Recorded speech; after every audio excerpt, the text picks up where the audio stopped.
I woke to the sensation of silk sheets against my skin. Too soft, too expensive to be mine.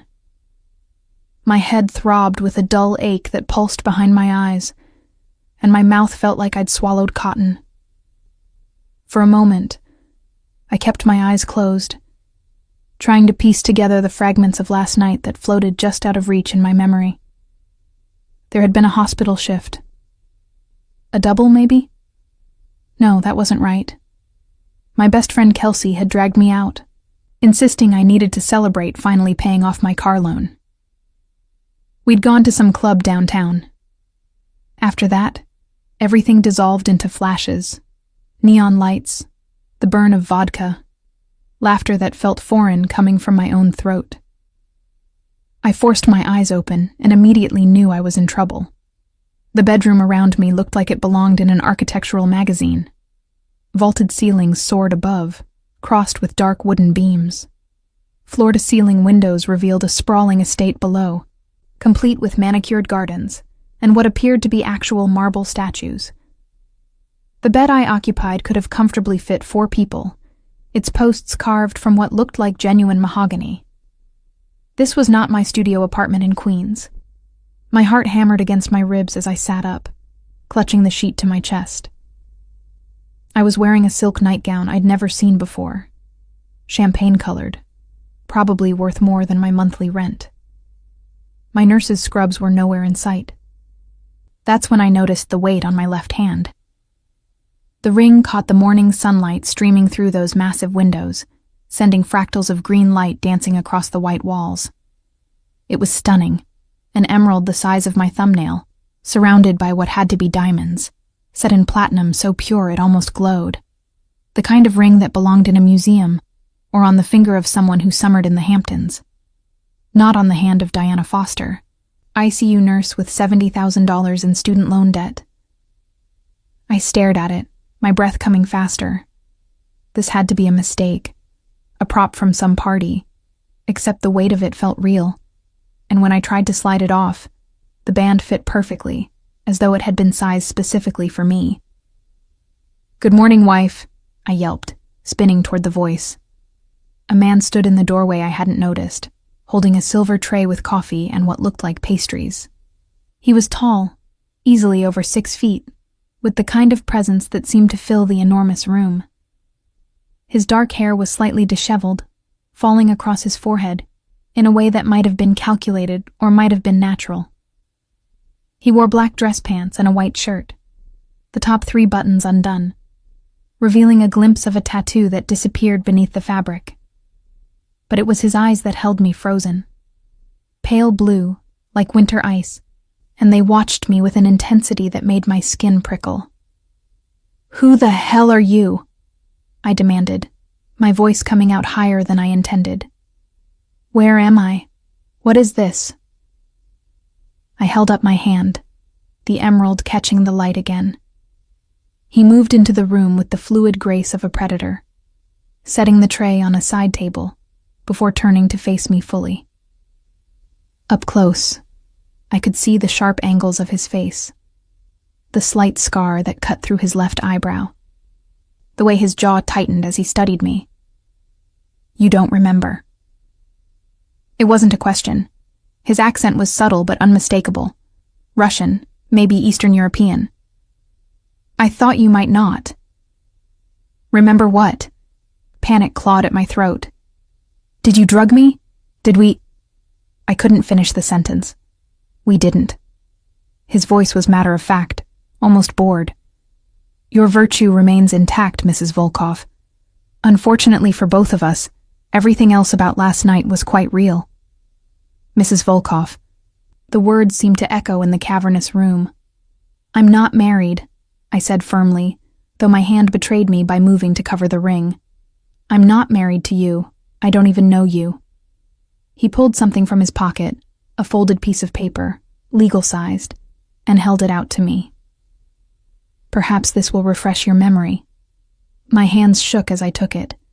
The paper was thick, expensive stock, with an official-looking seal at the top. As I read the words, the room seemed to tilt. "Certificate of marriage. Diana Marie Foster and Damian Volkov, witnessed and legally binding in the state of Nevada. The date was yesterday's date. My signature sat at the bottom in handwriting that was definitely mine, even if I had no memory of writing it. "No," I whispered. "No, this isn't possible. I would never." And yet, you did. Damian, because apparently that was his name, moved to the window, his back to me. "We met at the Sapphire Casino. You were quite intoxicated. Your friend had abandoned you to pursue some investment banker, and you were alone at the bar, crying into your vodka tonic about your student loans." Fragments began to surface. The casino. Yes, Kelsey had wanted to try her luck at blackjack. But crying? At a bar? That didn't sound like me, except I'd received that letter yesterday afternoon. The one saying my loan servicer had sold my debt to a new company. One with higher interest rates. Another 5 years of payments. Minimum. The hopelessness of it had crashed over me during my break, so crushing I'd actually considered Kelsey's invitation to go out. "I suggested a solution to your financial troubles," Damian continued, still facing the window. "One that would benefit us both.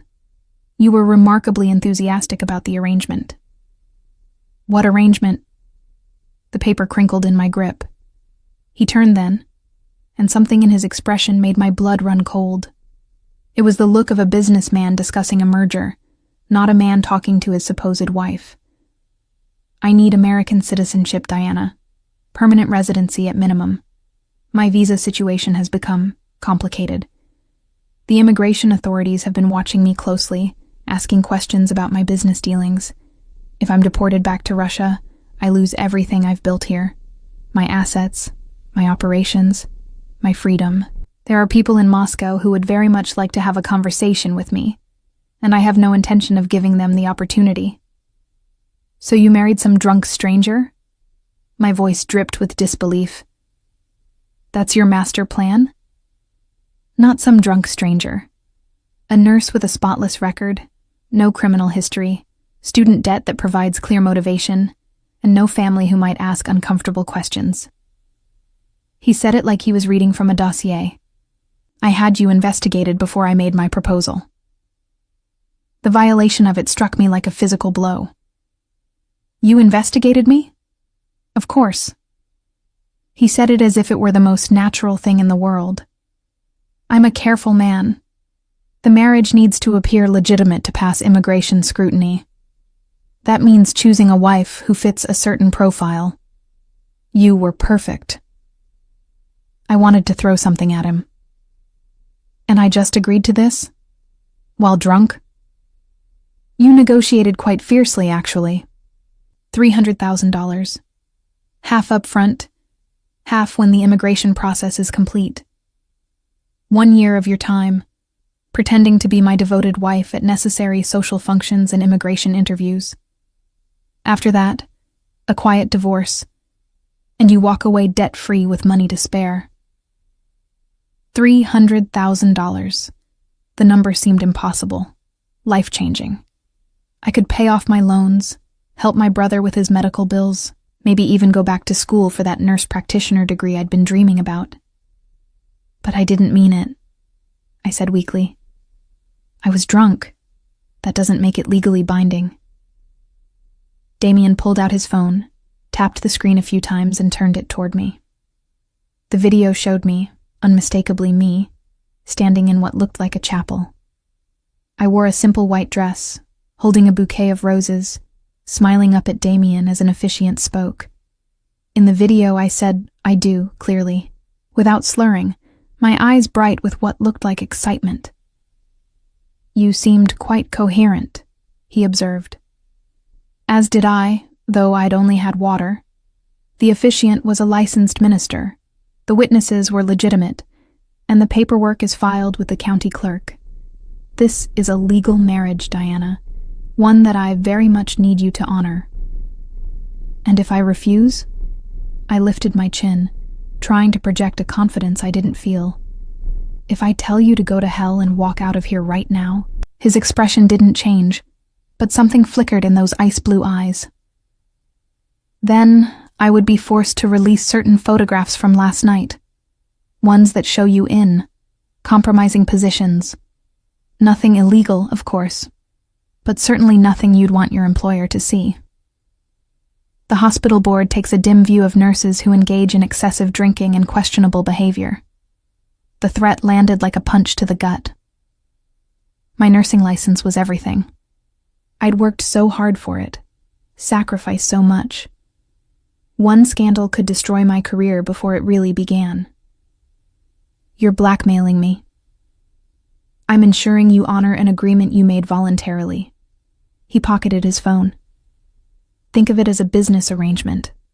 You provide legitimacy to my citizenship application, play the role of loving wife when necessary, and in return, you receive financial security. Many marriages have been built on less. Those aren't marriages. They're transactions. All marriages are transactions of one kind or another. His voice was cold, matter of fact. The only difference is honesty about terms. I looked down at the marriage certificate in my hands, then at the emerald ring that suddenly felt like a shackle.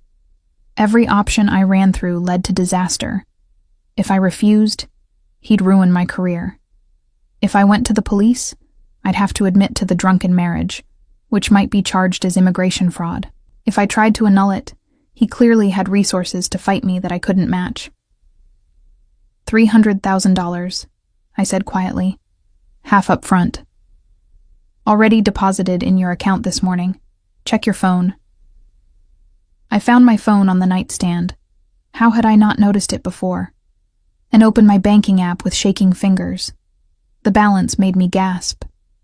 $150,000, sitting in my checking account like it belonged there. The other half comes when immigration approves my permanent residency, Damien continued. Typically a process of 6 to 12 months, assuming all goes well. During that time, you'll live here, in this house. You'll attend social functions with me as needed. You'll be interviewed by immigration officials and convince them our marriage is genuine. And you'll keep this arrangement completely confidential. Live here? I looked around the opulent room. I have an apartment, a job, a life. Your apartment lease ended 2 months ago, and you've been month to month since, easily terminated. As for your job, you mentioned wanting to pursue advanced education. I can arrange for you to attend school full-time while maintaining the appearance of employment through a medical consulting firm I own. Your current hospital will receive a generous donation in exchange for releasing you from your contract. He'd thought of everything, planned for every contingency. The realization of how thoroughly I was trapped settled over me like a heavy blanket. Why me? I asked, hating how small my voice sounded. Really, there must be hundreds of women who would marry you for money, women who do it willingly. For the first time, something almost human flickered across his face. Because you have something most people don't. Integrity. Even drunk, you negotiated terms, asked questions about expectations, demanded guarantees. You didn't just say yes for the money. You wanted to understand the full situation. He paused. I need someone who won't betray me on a whim. Someone who honors their commitments. Your entire life demonstrates that quality. It's why I chose you specifically. The compliment felt hollow given the circumstances, but I understood what he meant. I was predictable, reliable, exactly the kind of person who would see this through rather than cause chaos. 1 year, I said, meeting his eyes. And then this is over. 1 year. And you never touch me without permission. This isn't that kind of arrangement. Something that might have been respect crossed his features. Agreed. This is strictly business. I took a deep breath, looking down at the emerald ring again. 1 year of my life, in exchange for financial freedom and the chance to rebuild. It was insane. Dangerous. Probably illegal on multiple levels. But that number in my bank account was real. And the alternative? Struggling with debt forever, always one emergency away from financial ruin, was its own kind of prison. Then I suppose, I said slowly, you should tell me about my new husband. If I'm going to convince immigration we're in love, I'll need to know more than your name. Damien smiled for the first time, and it transformed his face from cold marble into something almost warm. Have some coffee, Mrs. Volkov. We have much to discuss. The first week in Damien's mansion felt like living in a beautiful prison. The estate sprawled across 15 acres in the Westchester countryside, surrounded by walls topped with discreet security cameras. Armed guards patrolled the perimeter at all hours, their presence explained away as private security whenever I asked. My new husband proved to be a creature of rigid routine. He woke at 5 every morning, spent 2 hours in the gym in the mansion's east wing, then disappeared into his office for business I wasn't privy to. Lunch was always at precisely 1 o'clock, dinner at 7. By 10, he was back in his office, and I rarely saw him emerge before midnight. We maintained separate bedrooms. His idea, thankfully. Mine was the opulent suite where I'd first woken up, all silk and marble and windows that overlooked the rose garden. His was in the opposite wing, a fact that seemed designed to minimize our interaction. You'll need new clothes, he announced on the third morning, appearing at breakfast with his usual black coffee and tablet. Immigration will expect my wife to look the part. I've arranged for a personal shopper to arrive this afternoon. I looked down at my jeans and nursing school t-shirt. What's wrong with my clothes? Nothing. For Diana Foster, ICU nurse. Everything. For Mrs. Damien Volkov. He didn't look up from his tablet. The wife of a successful businessman wears designer labels, carries expensive handbags, and maintains certain standards. I'm not a doll you can dress up. No, you're an investment I'm protecting. He finally met my eyes. Immigration will investigate every aspect of our lives. Bank accounts, social media, photographs. If you appear in public looking like you shop at discount stores while I drive a Bentley, they'll question the legitimacy of our relationship. He had a point, much as I hated to admit it. Fine, but I choose what I like, within reason. He returned to his tablet. Marina will help you. She has excellent taste. Marina turned out to be a 60-something woman with silver hair, pulled into an elegant chignon, and an accent that suggested Moscow. She swept into my room that afternoon with 3 assistants and enough clothing to fill a boutique. So you are the new Mrs. Volkov, she said, circling me like a sculptor examining marble. Interesting choice. You have good bone structure, at least. And the height. But we have much work to do. 4 hours later, I stood in front of a full-length mirror, barely recognizing myself. The dress Marina had chosen, a deep navy that somehow made my eyes look greener, fit perfectly. She'd also insisted on professional makeup, a new hairstyle, and shoes that cost more than my monthly grocery budget used to. Better, Marina declared. Now you look like you belong to Damien Volkov. The phrasing made me flinch, but I understood what she meant. I looked expensive, polished, like the kind of woman who would naturally pair with a man like Damien. Thank you, I said, meaning it despite everything. She softened slightly, studying my face. You are not what I expected. What did you expect? Someone harder, more, calculating. She tilted her head. Damien surrounds himself with sharks, but you, I think, are something different. Before I could respond, Damien appeared in the doorway. He froze, his gaze traveling from my face down to the designer heels and back up. For a moment, something unreadable crossed his features.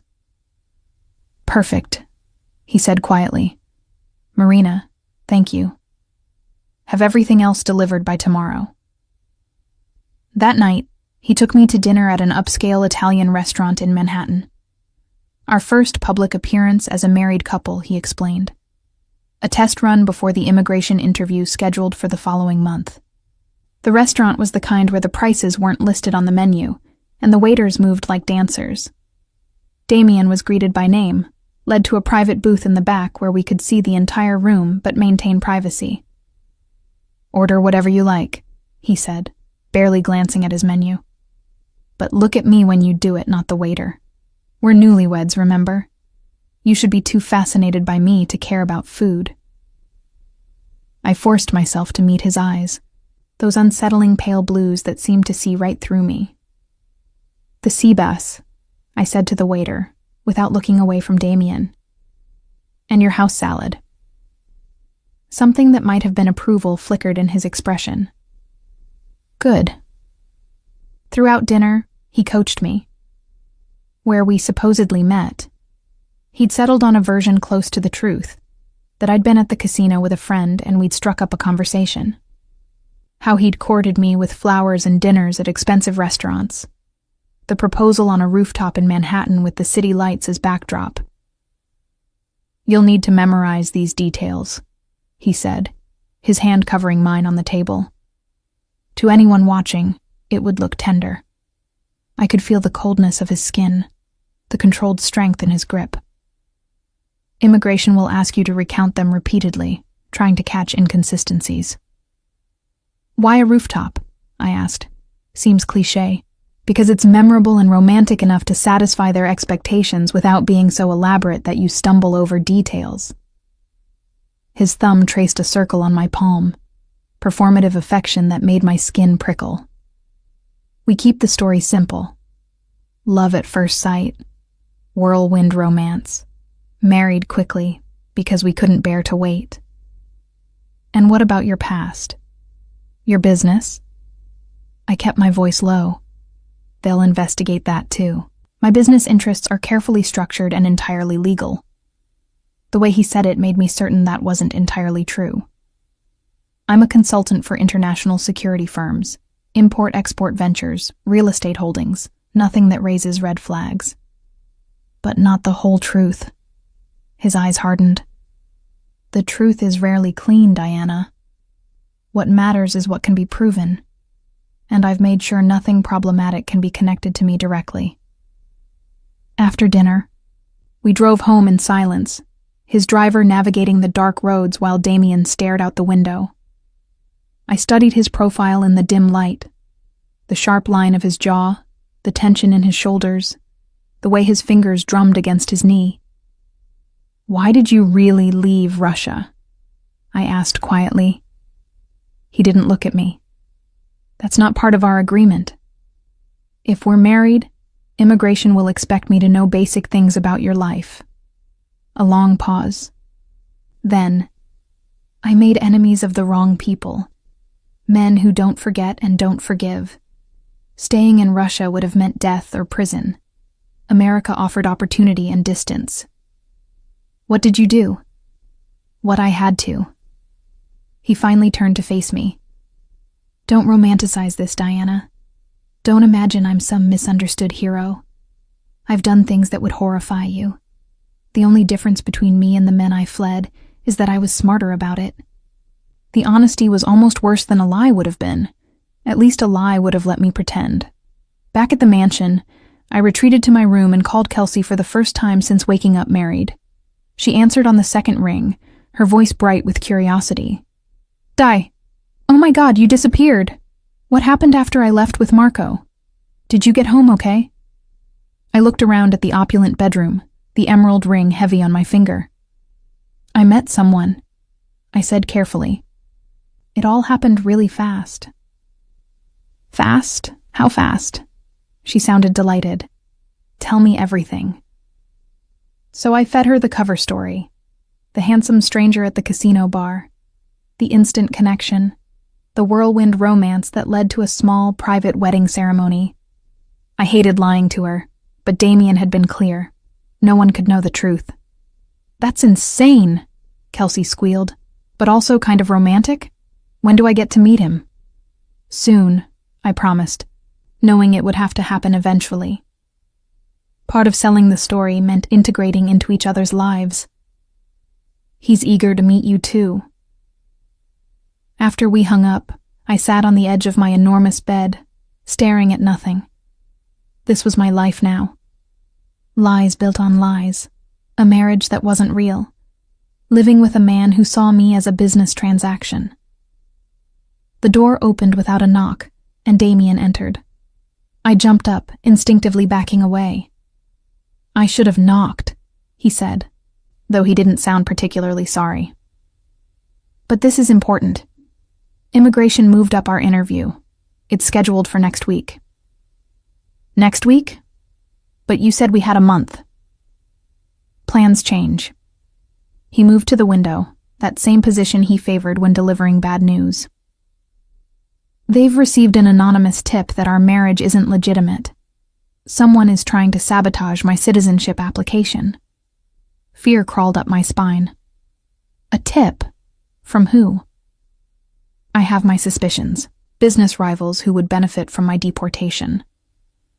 He turned, and for the first time, I saw something like concern in his eyes. "This interview will be thorough, invasive.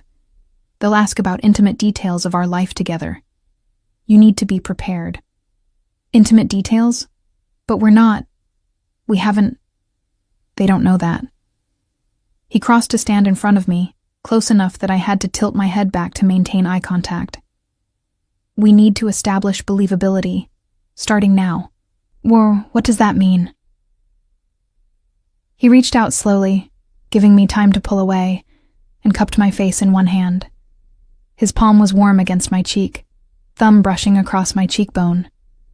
The gesture felt shockingly intimate, despite its gentleness. "It means we start acting like a real couple, in private as well as public." He spoke quietly, his accent more pronounced up close. "We eat meals together, spend evenings in shared spaces, learn each other's habits and preferences. Immigration will ask about the smallest details: what side of the bed you sleep on, how you take your coffee, what you do on Sunday mornings." My heart hammered against my ribs. "And what about—" "I won't cross lines we've agreed on," he said firmly. "But affection needs to appear natural. Holding hands, casual touches, the ability to be physically close without flinching away from each other." He was right, and I hated it. The way I jumped when he entered the room, the careful distance I maintained, immigration would see through that instantly. "Okay," I whispered. "Then we practice." Something shifted in his expression. "Now?" I forced myself to step closer, closing the distance between us until we were nearly touching. My hands moved to rest against his chest, feeling the steady beat of his heart through the fabric of his shirt. He was solid, warm, real in a way that made this all feel suddenly, terrifyingly concrete. "Now," I confirmed. His arms came around me slowly, pulling me against him, until my head rested against his shoulder. We stood like that for several long moments, two strangers learning the shape of each other, pretending at an intimacy neither of us felt. But as his hand moved in slow circles on my back, as I breathed in the subtle scent of his cologne, something unexpected happened. The tension in my shoulders began to ease. The rigid line of his posture softened incrementally. "This could work," he murmured against my hair. "If we commit to it fully." I closed my eyes, letting myself sink into the illusion for just a moment. 1 year. 1 year, he agreed. But wrapped in his arms, the mansion settling into silence around us, I wondered if either of us believed that anymore. The immigration interview took place in a sterile office building in downtown Manhattan. Damien and I sat across from Officer Patricia Chen, a middle-aged woman with shrewd eyes and a notepad that seemed designed to capture every contradiction. "So, Mrs. Volkov," she began, her pen poised. "Tell me about your first date with your husband." I reached for Damien's hand on the table between us, a gesture we'd practiced until it felt almost natural. He took me to this little Italian place in Brooklyn. Nothing fancy, which surprised me. He said he wanted somewhere we could actually talk, not somewhere designed to impress. And what did you talk about? Everything. My nursing career, his work in security consulting. He told me about growing up in Moscow. I told him about growing up in Ohio. I smiled at Damien, who squeezed my hand. He made me laugh. I remember thinking I'd never met anyone who listened the way he did. Officer Chen's expression remained neutral. Mr. Volkov, what attracted you to Diana? Her strength, he answered without hesitation. She had just finished a difficult shift, but she lit up talking about her patients. The way she cared about strangers, fought for them. I'd spent so much of my life around people who only cared about themselves. Diana was different. The lies flowed smoothly, built from the story we'd crafted over late-night rehearsals. Officer Chen asked about our living arrangements, our finances, our daily routines. Damien described how I organized the bathroom counter, lotions and serums in precise rows. I mentioned his habit of reading Russian literature before bed, the worn copy of Dostoevsky on his nightstand. Details that were true, because we'd spent the past 2 weeks actually living like a married couple, sharing space, learning patterns, building a believable foundation of intimacy. And your physical relationship? Officer Chen asked bluntly. You're newlyweds. I assume you're sharing a bedroom? Of course, Damien said smoothly. Though Diana prefers the right side of the bed, which took some adjustment. I've always been a sprawler. I fought down a blush, grateful we'd at least discussed this. He also steals the blankets. I've learned to keep extras nearby.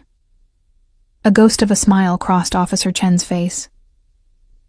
And both of your families support this marriage? This was where things got tricky. My parents died when I was young, I said quietly. My brother and I aren't particularly close. Damien's family is in Russia, which makes visits difficult. No one thought this was too fast. You married after knowing each other less than a month. Damien's thumb stroked across my knuckles. When you know, you know. Neither of us believed in long engagements. Why wait when you've found the person you want to spend your life with? Officer Chen made a note, and I couldn't tell if that was good or bad. The interview continued for another 90 minutes, probing into every corner of our fabricated relationship. By the end, my jaw ached from forced smiles, and my hand was cramping from Damien's grip. We'll be in touch, Officer Chen said finally. The investigation will take several weeks. In the meantime, we'll be conducting surprise home visits to verify your living situation. Surprise visits. The words sent ice through my veins. In the car afterward, I turned to Damien. Surprise visits, but our bedrooms will be rearranged tonight, he said calmly. We'll move your things into my room. Make it look lived in by both of us. I'm not actually sleeping in your room. The guest room on the same floor will work, close enough that you can move between them quickly if immigration arrives unexpectedly. He loosened his tie, the first sign of tension I'd seen from him. This is exactly the kind of scrutiny I warned you about. Someone is determined to prove this marriage is fraudulent. Who would care that much? His jaw tightened. Alexei Morozov, one of the men I left behind in Moscow. He's expanded his operations to New York and sees my presence as a threat to his territory. Destroying my citizenship status would force me to either return to Russia, where he has significant reach, or go underground here, which would cripple my business. So I'm caught in some kind of criminal turf war? You're protected, he said firmly. No one will touch you while you're my wife. The ring you wear signals that you're under my protection. In our world, that means something. Our world, as if I were already part of it. That evening, we moved my belongings into his bedroom, or rather, the staff did while we supervised. The room was masculine, all dark woods and leather, dominated by a massive bed with midnight blue linens. My creams and makeup looked absurdly delicate on the marble bathroom counter next to his shaving kit. The closet has been divided, Damien said, opening the doors to reveal my new designer wardrobe hanging alongside his suits. Your shoes are on the right. Try to actually wear some of them occasionally, in case immigration checks for signs of use. I ran my hand over a cocktail dress I'd never even tried on. This is starting to feel very real. Good.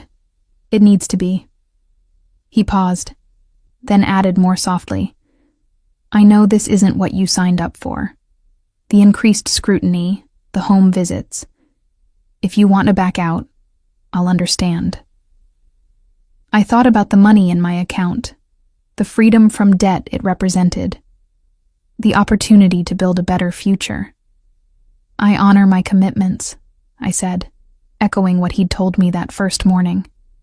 Something like respect flickered in his eyes. Then we continue. The next weeks fell into a new rhythm. Damien and I shared dinner every evening. No longer eating in silence, but actually conversing. He asked about my nursing studies. I asked carefully neutral questions about his work. We watched movies together in the home theater, sat in the library reading on opposite ends of the leather couch, played chess in front of the fireplace. It was easy to forget sometimes that none of it was real. That the man who brought me coffee in the morning exactly how I liked it, 2 creams, 1 sugar, was the same man who'd blackmailed me into marriage. That the husband who listened intently when I talked about potentially going back to school was really just protecting an investment. But then I'd catch him on the phone speaking rapid Russian, his voice cold and hard, reminding me of the world he inhabited. Or I'd notice the gun he kept in a drawer in the nightstand, casual as another person might keep a book.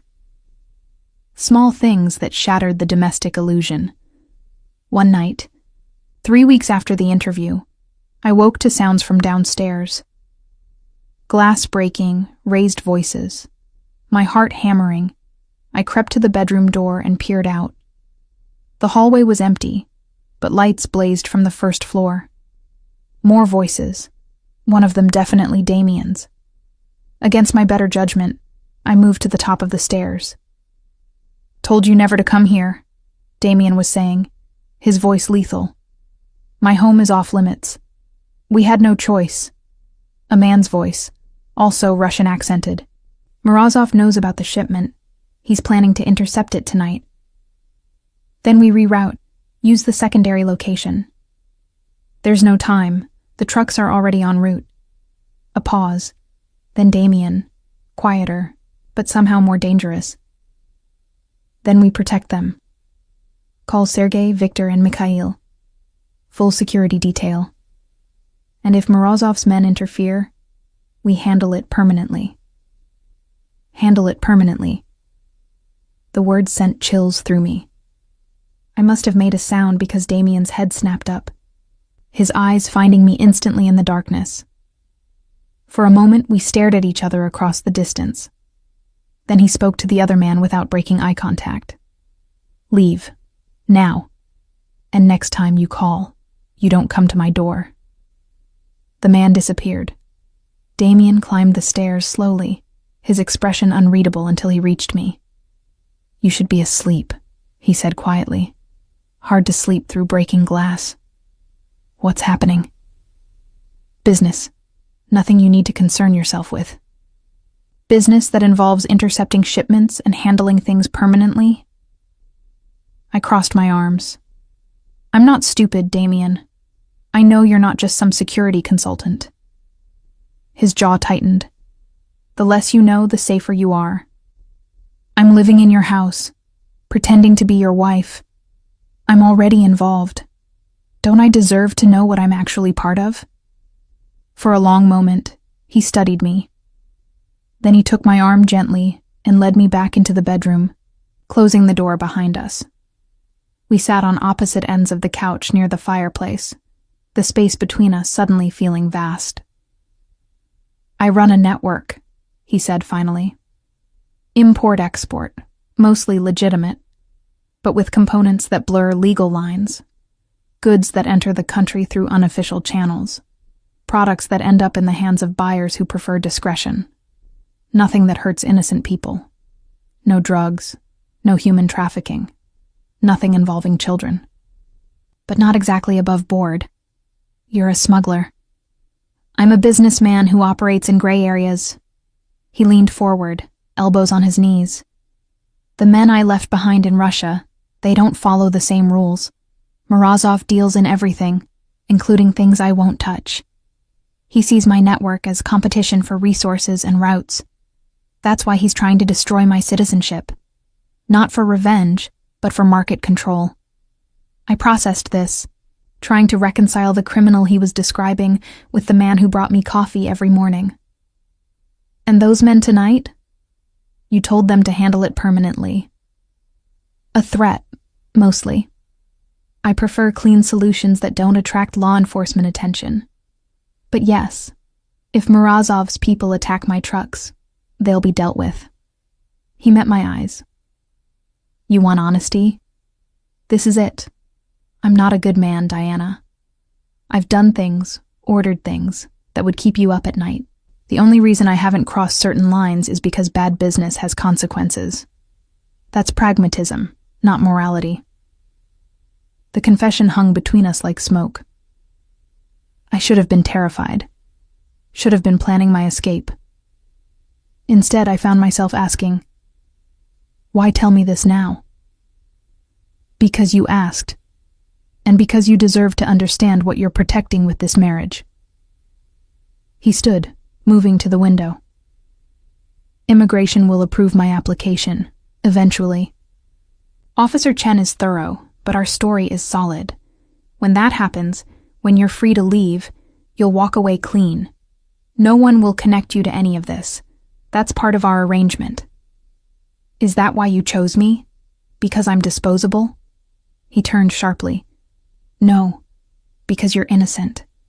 Because putting you in genuine danger would be crossing a line even I won't cross. Something flickered in his expression. You think I'm cold? I know. And maybe I am, but I'm not careless with people who don't deserve to be hurt. The words felt like the closest thing to kindness he'd offered since this started. I stood, moving to join him at the window. Outside, the estate sprawled in darkness, lights glinting from the guard posts that ringed the property. 1 year, I said softly. Then I'm gone, and you never contact me again. 1 year, he agreed. But as we stood there side by side, our reflections ghostly in the glass, I wondered which of us was trying harder to believe that. The surprise home visit came on a Tuesday morning while I was making breakfast. I'd moved permanently into the guest room adjacent to Damien's bedroom, keeping just enough of my things in his actual room to pass inspection. The arrangement worked. I had privacy, but we could maintain the illusion of sharing space. The doorbell rang at 8:15, and my heart immediately kicked into overdrive. Damien appeared in the kitchen doorway, already dressed for work, but clearly alert to the interruption. Immigration? I whispered.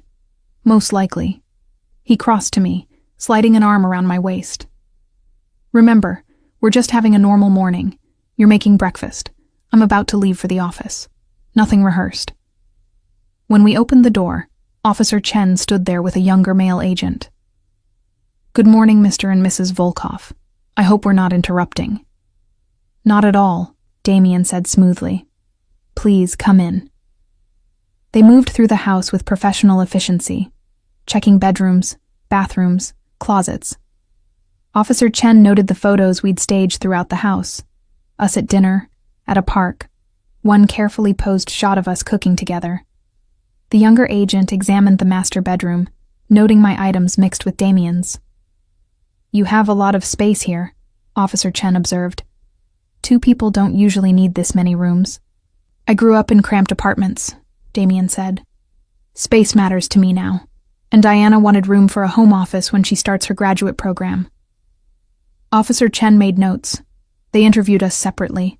Standard procedure, Damien had warned. I answered questions about our daily routine, our future plans, details about Damien's preferences and habits.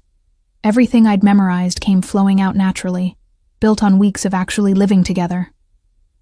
After they left, I sagged against the closed door. Is it always going to be like this? Random inspections, constant scrutiny? Only until the application is approved. A few more months at most. Damien loosened his tie, the gesture now familiar. You handled it well. I've had a good teacher. Something almost like a smile crossed his face. Then his phone rang, and the moment shattered. He answered in Russian, his expression darkening as he listened. When he hung up, the warmth had vanished completely. I have to go out of town, he said. 3 days, possibly 4. Business that requires my personal attention. The shipment thing? Adjacent to it. Morozov has been making moves that require a response. He paused. You'll be safe here. The security team has instructions to lock down the estate. No one enters or leaves without my authorization. So I'm a prisoner while you're gone? You're protected. There's a difference. He moved closer, cupping my face the way he did when we needed to project intimacy. Except there was no one here to see us. I wouldn't leave if there was another option. But this is important. I found myself leaning into the touch before I caught myself. When do you leave? Within the hour. His thumb brushed my cheekbone. Don't answer the door for anyone. Don't leave the grounds. And if anything seems wrong, call me immediately. He was gone by 9:30, leaving me alone in the vast mansion. The first day was fine. I caught up on reading, watched movies in the theater room, explored parts of the house I hadn't seen yet. But by the second evening, the silence felt oppressive. The security guards patrolling outside reminded me I was as much confined as protected. On the third day, I discovered Damien's private office. I hadn't meant to snoop. The door was slightly ajar, and I'd only intended to ask the housekeeper about dinner. But the room beyond was lined with bookshelves, papers scattered across a massive desk, and I found myself drawn inside. Most of the documents were in Russian or coded somehow. But one folder, left open on the desk, contained photographs. Images of men in suits, grainy surveillance shots, what looked like dossiers. I recognized Morozov from the name written across one photo. A heavy-set man with cold eyes and a scar bisecting his left cheek. Then I found another folder. This one had my name on it. My hands shook as I opened it. Inside were copies of my nursing license, my university transcripts, my employment records, my credit report showing every cent of debt, photographs of me leaving the hospital, getting coffee, walking through my old neighborhood, pages of typed notes detailing my habits, my relationships, my entire life reduced to data points. He'd investigated me so thoroughly. Long before that night at the casino, he'd known everything about me. I was still staring at the folder when Damien's voice came from the doorway. You shouldn't be in here. I spun to face him, the folder still in my hands. You came back early. Negotiations concluded faster than expected. He entered the room, and I took an instinctive step back. Diana. How long did you follow me? I demanded. Before the casino, how long were you planning this? His expression remained carefully neutral. 6 weeks, 6 weeks. The words felt like a punch. You stalked me for 6 weeks before you... What, waited for me to get drunk enough to manipulate? I needed to be certain you were the right choice. He moved to take the folder from my hands, but I held it away. Your character, your circumstances, your patterns, everything had to align. I wasn't a person to you. I was a target. You were a solution, he corrected, one I approached methodically, because mistakes in my position are fatal. He gestured to the folder. Yes, I investigated you, followed you, learned your routines, and when the opportunity presented itself, when your friend brought you to my casino, I took it. You think that makes me a monster? Doesn't it? It makes me careful. He took the folder now, setting it firmly on the desk. And it's why you're safe. Because I don't take chances with people's lives, even in arrangements like ours. Every detail matters, Diana. Every contingency planned for. That's how we both survive this. I wanted to rage at him, to throw the folder in his face and walk out. But I was trapped by the same careful planning he described. The money in my account, the marriage certificate, the photographs he could release. He'd built a cage so perfect I'd barely noticed the bars. I hate you, I whispered. I know. No defensiveness, just acceptance. But you'll stay anyway, because you're as trapped as I am. By different things, perhaps, but trapped nonetheless. He was right, and that made it worse. That night, I stayed in the guest room with the door locked. But around 2 a.m, nightmares woke me. Faceless men with cameras, files with my name, the feeling of being watched every moment of my life. I found myself at Damien's door before I consciously decided to go there. When I knocked softly, he answered within seconds, as if he'd been awake too. "Bad dreams?" he asked quietly. I nodded, feeling foolish. I can't stop thinking about all those photographs, all that surveillance. He studied me for a moment, then stepped aside.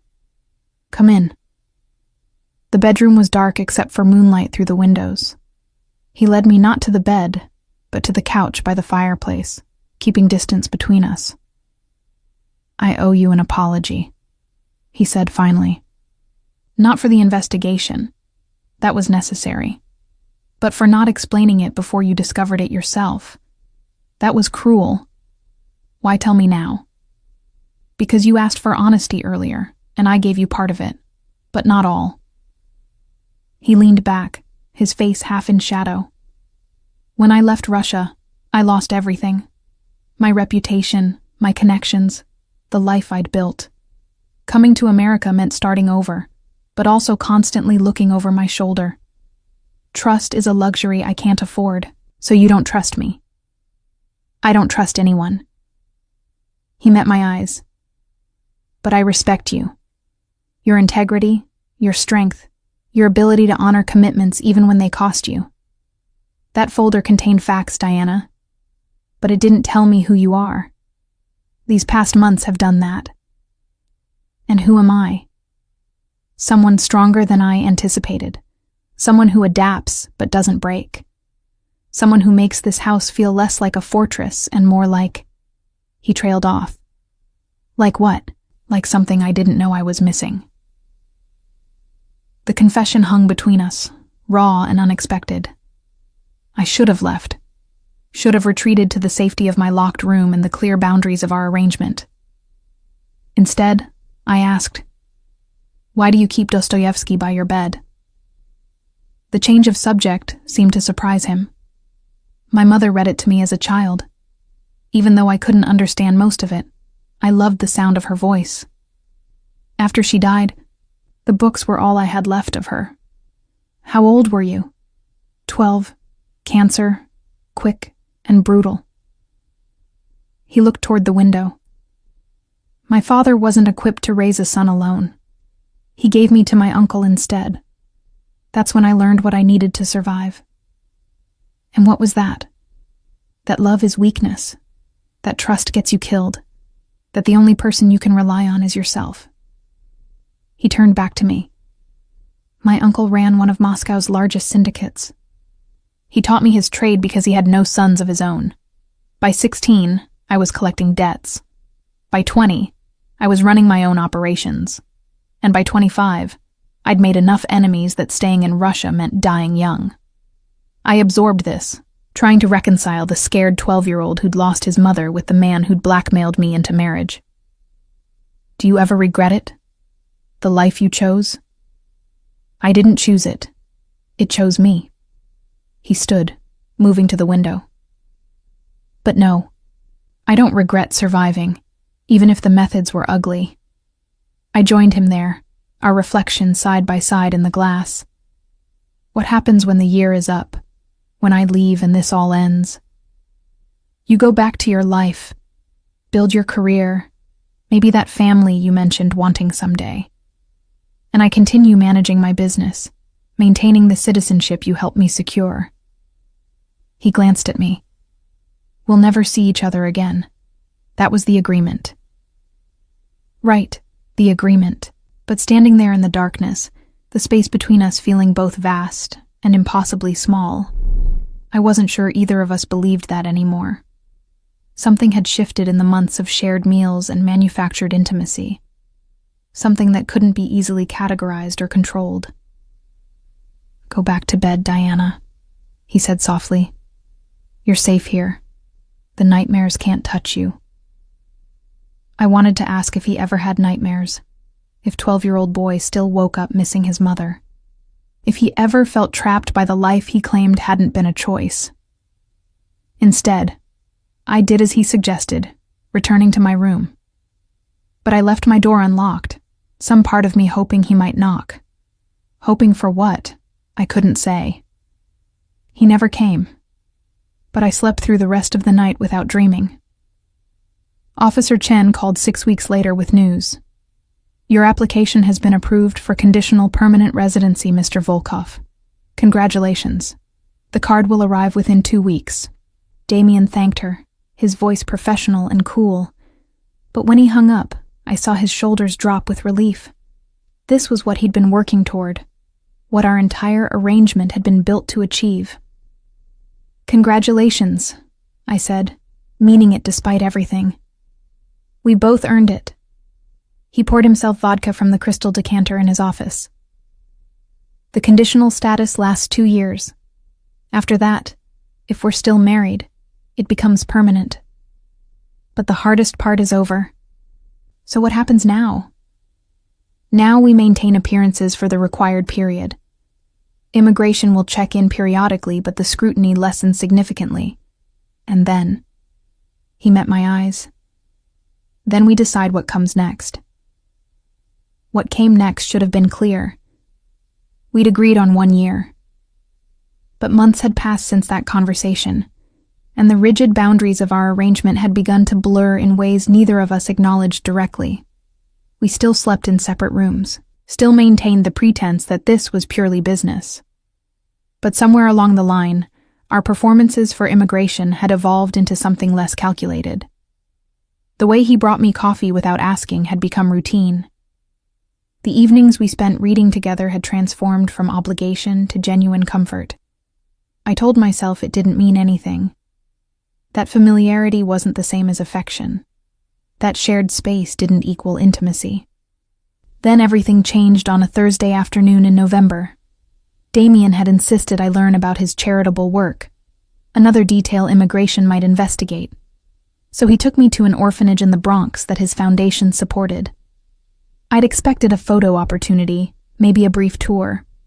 Instead, I found a genuine program providing education, therapy, and resources to kids who'd lost their families.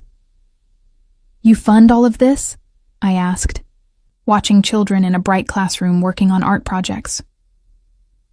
The foundation does. Anonymously, mostly. Publicity invites questions I'd rather avoid. He watched a little girl carefully painting, and something in his expression softened. They need advocates. People who understand what it's like to lose everything and have to rebuild. A boy, maybe 8 years old, approached Damien shyly. Mr. V, can you help me with my homework? What subject, Mikhail? Math. The fractions part is hard. Damien sat down with him at a small table, patiently explaining concepts with a gentleness I'd never seen from him. The cold, controlled man who ran a criminal network disappeared, replaced by someone who genuinely cared about these kids. He comes here every week, the program director told me quietly. The children adore him. He remembers all their names, asks about their progress, attends their performances. Whatever his business involves, this part is real. I watched Damien laugh at something Mikhail said, ruffling the boy's hair. This wasn't performance or calculation. This was the person he might have been if life hadn't forced him into darkness. Why orphans specifically? I asked him later, in the car back to the estate. Because I understand their fear, the uncertainty of not knowing where you belong or who will protect you. He stared out the window. My uncle took me in, but it was transactional. I was useful to him, so he kept me. But I remember the terror of thinking no one would want me, that I'd end up alone on Moscow streets. That's not going to happen to those kids. No, I'll make certain of it. He turned to me. Some of my money is earned in ways you disapprove of, but this is what I do with it. Give kids a chance I almost didn't have. The confession felt important, like a door opening into understanding. This is who you actually are, I said softly, underneath everything else. Don't romanticize it, Diana. I'm still the man who blackmailed you, who runs illegal operations. A few hours a week with orphans doesn't erase that. I'm not trying to erase it. I'm just seeing the whole picture. Something shifted in his expression, but before he could respond, his phone rang. He answered in Russian, his face hardening as he listened. When he hung up, the brief vulnerability had vanished completely. Morozov is escalating. He's threatening one of my warehouses. I need to handle it personally. Let me come with you. Absolutely not. This is dangerous. So is being left alone in that house, wondering if you're coming back. The words came out before I could stop them, revealing more than I'd intended. His eyes searched my face. Why would that matter to you? Because despite everything, I don't want you dead. I forced myself to meet his gaze. Call it Stockholm Syndrome or whatever you want, but I've gotten used to having you around. The coffee every morning, the terrible chess moves, the way you fall asleep reading Dostoevsky and deny it the next day. A small smile tugged at his mouth. My chess moves aren't terrible. They're predictable. You always protect your queen at the expense of better strategies. Perhaps I value what matters most. The double meaning hung between us. Before I could parse it, he made a decision. Fine, you come with me. But you stay in the car with Sergei, and if I tell you to leave, you don't argue. The warehouse was in Red Hook, surrounded by container yards and industrial buildings. Damien's men had already secured the perimeter, but tension crackled in the air. I waited in the SUV while he met with his lieutenants, Sergei watching the surroundings with military precision. Then I saw them. 3 black vans pulling into the lot. Men pouring out with weapons visible. Morozov's crew. Get down, Sergei commanded, pushing me below the window line. Gunfire erupted. Not the clean shots from movies, but chaotic, terrifying noise. I heard shouting in Russian, more shots, the sound of breaking glass. My heart hammered so hard I thought it might break through my ribs. When silence finally fell, I heard Damien's voice giving orders. Relief flooded through me so intensely I felt dizzy. Then Sergei swore in Russian and threw open his door. Stay here. I watched through the gap in the door as he ran toward the warehouse. Other men were running too, all converging on a single point. My body moved before my brain caught up, and suddenly I was out of the SUV, running toward whatever had happened. Damien lay on the concrete, blood spreading from his side. One of his men was already applying pressure to the wound, but there was so much blood. Hospital, I heard myself say, my nursing training kicking in. Now, he's losing too much blood. No hospitals, Damien gritted out. They report gunshot wounds. Then he dies. I dropped to my knees beside him, my hands replacing his guards. How long ago was he shot? 2 minutes, maybe 3. I assessed the wound quickly. Through and through. Probably missed major organs, but definitely nicked something important based on the blood volume. He needed surgery, but Damien was right. Hospitals meant police, and police meant questions he couldn't answer. Does anyone here have medical training? I demanded. Victor was an army medic, Sergei offered. Get him, and I need supplies. Everything on this list. I rattled off items while trying to keep pressure on the wound. 5 minutes or he's going into shock. They scattered to follow orders. I looked down at Damien, whose face had gone pale, but whose eyes remained alert. You're not supposed to be here, he said weakly. Shut up and let me save your life. We converted the warehouse office into a makeshift operating room. With Victor's help and supplies pulled from God knows where, I worked to stop the bleeding and repair the damage. It was rough field surgery, nothing like the sterile hospital environment I was used to. But my hand stayed steady. 3 hours later, with Damien stitched and stabilized on a cot, I finally let myself fall apart. Victor found me in the bathroom, hands shaking too badly to wash the blood off. He'll live, Victor said quietly, because of you. He shouldn't have been here at all. None of this should have happened. This is his life, our life. You knew that. Knowing it and watching him bleed out are different things. I finally got my hands clean, though I could still feel the stickiness of his blood. Take me back to the house. I can't be here anymore. But when I tried to leave, Damien's voice stopped me. Diana. He was barely conscious, but his hand reached for mine. I took it, sinking down beside the cot. Thank you, he said simply. Don't thank me. Just promise you'll stop getting shot. A weak smile. I'll try. His grip tightened slightly. You should have stayed in the car. You should have better security. Stubborn woman.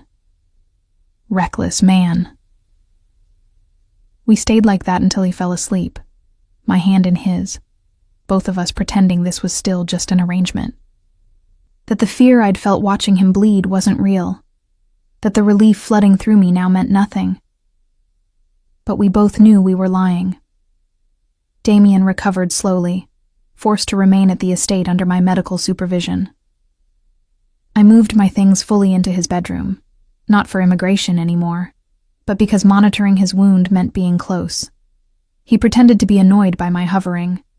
I pretended that's all it was. The shooting changed something fundamental between us. The careful distance we'd maintained, the pretense that this was purely transactional, became impossible to sustain. I'd held his life in my hands, literally. He'd trusted me with the truth of his world, the violence and danger he navigated daily. One evening, 2 weeks after the shooting, I was changing his bandages when he caught my wrist gently. Diana.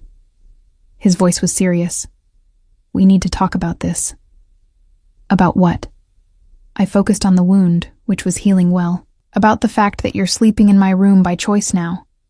That you haven't mentioned leaving in over a month. That we're not pretending anymore. My hand stilled. Damien, I fell in love with you. The words were simple, direct, devastating. Probably months ago, if I'm honest. Watching you navigate this impossible situation with grace and strength. The way you stood up to me, called me on my bullshit, but still showed compassion when I didn't deserve it. I know this wasn't part of our agreement. But I can't keep pretending I don't feel it. I looked up at him. This dangerous man who'd blackmailed me into marriage but who also funded orphanages and read Dostoevsky and made me coffee every morning exactly how I liked it. I don't know what I feel, I said honestly. You're still the person who manipulated me, who investigated me for weeks, who forced me into this arrangement. That doesn't just disappear because you showed me your softer side. I know, and I don't expect forgiveness. He released my wrist. But I can't live with you like this. Sharing space, sharing lives, and not be honest about what I want, which is you. Really you, not just the performance for immigration. And what about your world? The violence, the danger. I watched you almost die, Damien. I can't... My voice broke. I can't keep doing that.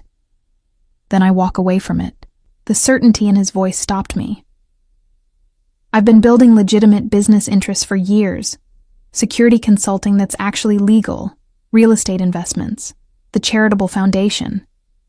It would take time to fully transition, but it's possible. You'd give up everything you built? For you? Yes. He cupped my face, thumb brushing my cheek. You were supposed to be a transaction, a means to an end. But you became the end, Diana. The reason I started imagining a different future, one where I don't have to look over my shoulder constantly, where the most dangerous part of my day is your terrible driving. My driving is fine. You run stop signs. Only when they're optional. Stop signs are never optional. We were both smiling now, the tension breaking. I leaned forward, resting my forehead against his. This is insane, I whispered. All of it. The marriage, the arrangement, falling for the man who blackmailed me. Completely insane, he agreed, but also the most honest thing in my life. I kissed him then, finally giving in to the pull I'd been fighting for months. His hand moved to the back of my neck, deepening the kiss, and everything else fell away. This wasn't performance or pretense. This was real, messy, complicated, and more terrifying than any contract we'd signed. When we finally pulled apart, both breathless, he said, "Stay with me. Really stay. Not because of money or agreements, but because you want to." I want to, I admitted. But I need you to prove you mean it about leaving that life. No more shootouts, no more deals with people like Morozov. If we're doing this, we do it clean. Then that's what we'll do. He pulled me closer, careful of his healing wound. It'll take time. Some debts need to be settled, some transitions made carefully. But I promise you, Diana, I'm done with that world. The next 6 months proved he meant it. Damien systematically dismantled his illegal operations, selling off assets, severing connections, and redirecting his focus to legitimate ventures. The transition wasn't clean or easy. There were threats, tension with former partners, negotiations that took weeks. But he never wavered. I watched him transform from mob boss to legitimate businessman, using his strategic mind and resources to build something sustainable and legal. The orphanage foundation expanded, providing services to 3 more facilities. He launched a security consulting firm that employed former military personnel in high-end corporate protection. Real estate investments diversified his portfolio. We remarried, really married this time, in a small ceremony with Kelsey, some of the kids from the orphanage, and a handful of Damien's men who'd also chosen to go legitimate. No immigration officials, no performance, just us choosing each other freely. 5 years later, I stood in the offices of the Volkov Foundation, reviewing grant applications for youth programs across the city. Our 3 children, twin girls and a boy, were at school, thriving in ways we'd both only dreamed of as damaged kids ourselves. Damien appeared in the doorway, no longer the cold mob boss who'd blackmailed me, but a man who'd found redemption through love and purpose. He still moved with that predatory grace, still had ice blue eyes that saw everything. But now they warmed when they found me. "Remembering?" he asked, crossing to wrap his arms around me from behind. That night in the casino. How terrified I was when I woke up married to a stranger. And now? Now I can't imagine anything else. I turned in his arms. Though I still think your chess moves are predictable. You still run stop signs. They're optional. They're really not. We were both smiling, this argument as familiar as breathing. The emerald ring still sat on my finger, no longer a symbol of blackmail, but of choice. Of 2 broken people who'd built something whole together. The road from that forced marriage to this life hadn't been simple or clean. We'd both made choices we weren't proud of, crossed lines that couldn't be uncrossed. But we'd also found something neither of us had expected, a family built on honesty, redemption, and love that had grown from the most unlikely beginning. "No regrets?" Damien asked softly. I thought about the scared nurse who'd woken up in a strange mansion, the man who'd blackmailed her into marriage, and the impossible journey that had led us here. To children, to purpose, to a life we'd built from the ashes of our worst moments. "Not a single one," I said, and meant it. Outside the window, the city spread before us, full of possibility, danger, and second chances. We'd survived the darkness, learned to navigate it together, and found light on the other side. The emerald ring caught the sunlight, sending fractals of green across the office walls. Once a symbol of manipulation, now a reminder that even the worst beginnings could lead to unexpected endings. "Come on," I said, taking his hand. "We're going to be late picking up the kids." "They won't mind. We're always late." "Because you drive like you're still fleeing Moscow police. Keeps things exciting." We left the office hand in hand, two former strangers who'd been forced together and chosen to stay. The marriage had started with blackmail and fear, but it had become something neither of us could have planned or predicted. It had become home.